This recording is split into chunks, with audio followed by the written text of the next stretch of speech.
இயேசு கிறிஸ்துவின் நாமத்தில் உங்கள் யாவரையும் அன்போடு கூட வாழ்த்துகிறேன். இன்றைக்கு நாம் பார்க்க போகிற தலைப்பு, நீ விசுவாசித்தால் தேவனுடைய மகிமையை காண்பாய்.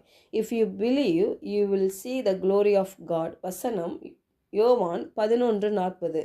இயேசு அவளை நோக்கி, நீ விசுவாசித்தால் தேவனுடைய மகிமையை காண்பாய் என்று நான் உனக்கு சொல்லவில்லையா என்றார். இந்த இடத்துல லாசரு மரித்து போயிருக்கிறாரு. அவருடைய சகோதரிகள் மார்த்தாள், மரியாள் இயேசு கிறிஸ்துவை நன்றாக தெரியும்.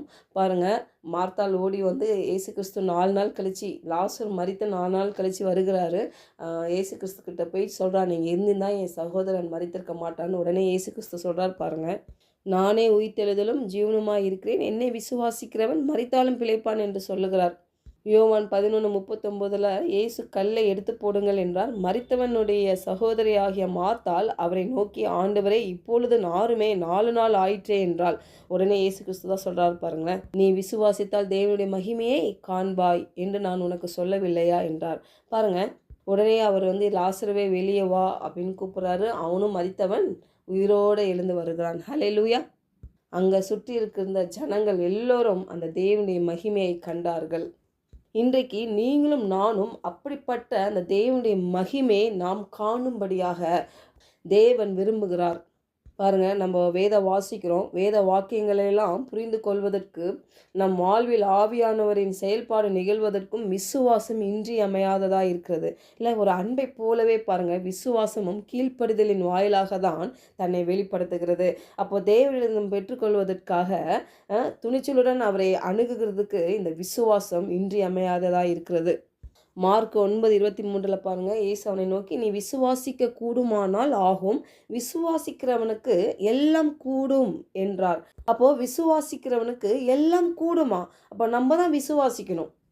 யோவான் 16:24 இதுவரைக்கும் நீங்கள் என் நாமத்தினாலே ஒன்றும் கேட்கவில்லை, கேளுங்கள், அப்பொழுது உங்கள் சந்தோஷம் நிறைவாக இருக்கும்படி பெற்றுக்கொள்வீர்கள். அப்போ அநேகர் பாருங்கள், அற்புதத்தையும் அதிசயங்களையும் என்ன பண்ணுறதில்ல, பெற்றுக்கொள்வதற்கு ஒரு ஆசையை படுறதில்ல.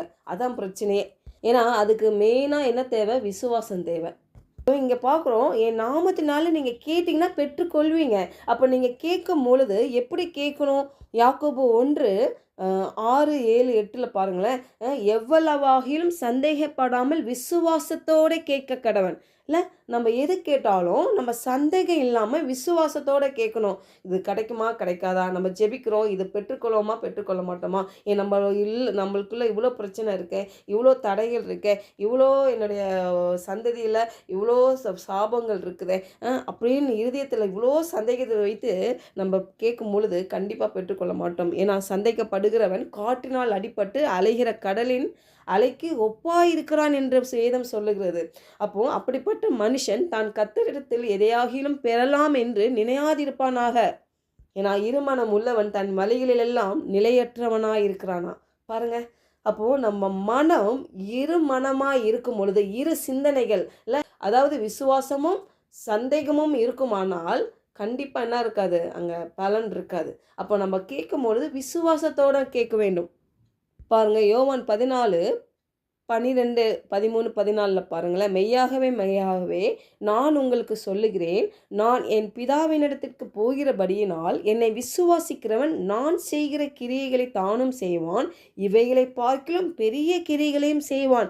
ஏன்னா அவனுக்குள்ளாக அந்த உயிர்த்தெழுந்த வல்லமை இருக்குது. நான் பிதாவுக்கிட்ட போகிறேன், பிதாவுக்கிட்ட போகிறதுனால பரிசுத்த ஆவியானவர் இங்கே உங்களுக்குள்ள வாசம் செய்கிறார். அப்போ அவர் நமக்குள்ளாக இருந்து பெரிய காரியங்கள் அவர் செய்கிற ஒரு தேவன் நமக்குள்ளாக, ஒரு பரிசுத்த ஆவியான நமக்குள்ளாக இருக்கிறார். நான் செய்த கிரியைகளை காட்டிலும் பெரிய கிரியைகளையும் செய்வான் என்று தேவன் இங்கே சொல்லியிருக்கிறார். அப்போ சொல்றாரு, நீங்கள் என் நாமத்தினாலும் எதை கேட்பீர்களோ குமாரனில் பிதா மகிமைப்படும்படியாக அதை செய்வேன். என் நாமத்தினால நீங்கள் எதை கேட்டாலும் அதை நான் செய்வேன். ஏன்னா நீங்கள் என் நாமத்தின் நிமித்தம் நீங்கள் கேட்கும் பொழுது அங்கே நடக்கும். அந்த இடத்துல குமாரனில் பிதா என்ன பண்ணுறாரா? மகிமைப்படும்படியாக அதை செய்வேன் என்று சொல்லுகிறார். அப்போ நம்ம செய்யும் பொழுது அங்கே அற்புதங்கள் நடக்கும் பொழுது, அதிசயம் நடக்கும் பொழுது, உங்கள் ஜெபத்துக்கு பதில் கொடுக்கும் பொழுது பிதா என்ன பண்ணுறாரு? மகிமைப்படுகிறார். ஹல்லேலூயா. பாருங்கள், அன்றைக்கு இயேசு கிறிஸ்து லாசருவை என்ன பண்ணுறாரு? உயிரோடு எழுப்பும் பொழுது அந்த சுற்றி இருக்க ஜனங்கள் பார்க்குறாங்க இல்லை. பாருங்கள், அங்கே தேவனுக்கு மகிமை உண்டாயிருக்கிறது இல்லை. கண்டிப்பாக ஒரு விசுவாசம் எழும்பி இருக்கும். நிறைய ஜனங்கள் ரட்சிக்கப்பட்டிருப்பார்கள். நிறைய பேருக்கு ஒரு விசுவாசம் இருந்திருக்கும் பாருங்கள் கர்த்தர் மேலே. பாருங்க, மனிதனுக்கு தான் ம் மரணம் வந்துருச்சுன்னா என்னது? அது ஒரு முடிவா இருக்குது. அதான் ஃபைனல். அதுக்கப்புறம் அவ்வளோதான் அப்படின்னு நெனைக்கிறோம். ஆனா, தேவனுக்கு எப்படி இருக்குது தெரியுமா? மனிதனுடைய மரணம் ஒரு தூங்குகிறவனை எழுப்புகிறது போல அவர் எழுப்பி விட்டுர்றாரு. அப்போ பாருங்க, வல்லமை அப்படியாக கிரியை செய்து கொண்டிருக்கிறது. அவருடைய வல்லமை.